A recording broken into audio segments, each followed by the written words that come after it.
Ladies and gentlemen, allow me to introduce you to what I call the glee problem. Buckle up, it's going to be a long one.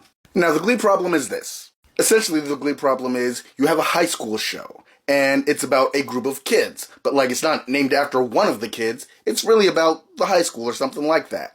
Now, eventually, those kids are going to graduate. So, the question is, what do we do with the show now? Do we follow them to school? Do we bring new kids in? What are we doing? Because we've got a successful franchise, but it doesn't make sense to keep going the way that they're going. Now, I put it to you that I think there are 3 ways that a show handles this, and I'll go over the pros and cons and what they are.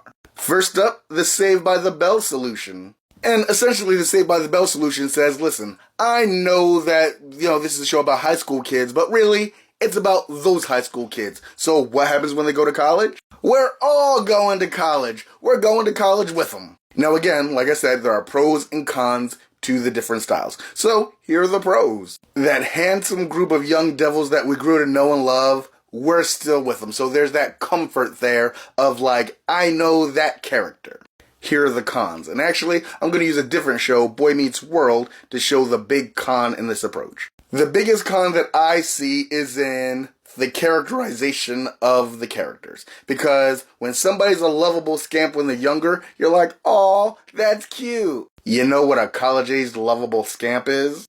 A douchebag. That kid that we knew and loved for being precocious and going around being bad, that's a douchebag in college. Nobody wants to see that. And so usually the college years doesn't really work out ratings-wise. Next up, the Degrassi solution. And the Degrassi solution is basically this. F them kids. When you leave this school, you're dead to me. Not really. They give some kind of segue, but essentially the whole thing is once a group of kids has aged out, we just usher in a new set of kids, and those are the kids that we're supposed to love and care about. And that is the Degrassi way. When we have one group, oh, they're too old. All right, here's the new group of kids we're supposed to care about. Oh, they got too old? All right, well, here's the new group of kids that we're supposed to care about. Like I said, there's pros and cons to all of them, so here we go. The pros are that this strategy can really keep a franchise going. Because you see, when you bring those new kids in and you market it and say, hey, we've got some brand new kids, well, you're gonna get that younger audience. You're gonna get the same demographic that you were looking for before over and over again. It is a successful model. Here's the cons. In my head, I love Degrassi, but I don't know who those kids are, and I have no interest in watching them or their stories. My Degrassi is when Drake got shot. This is my Degrassi, which is different than somebody who grew up in the 80s would, or somebody who, is in the 2000s now. So you lose that intergenerational connectivity to the characters. Last but not least, we have the Glee solution, which is, I think you're going to have the best of both worlds.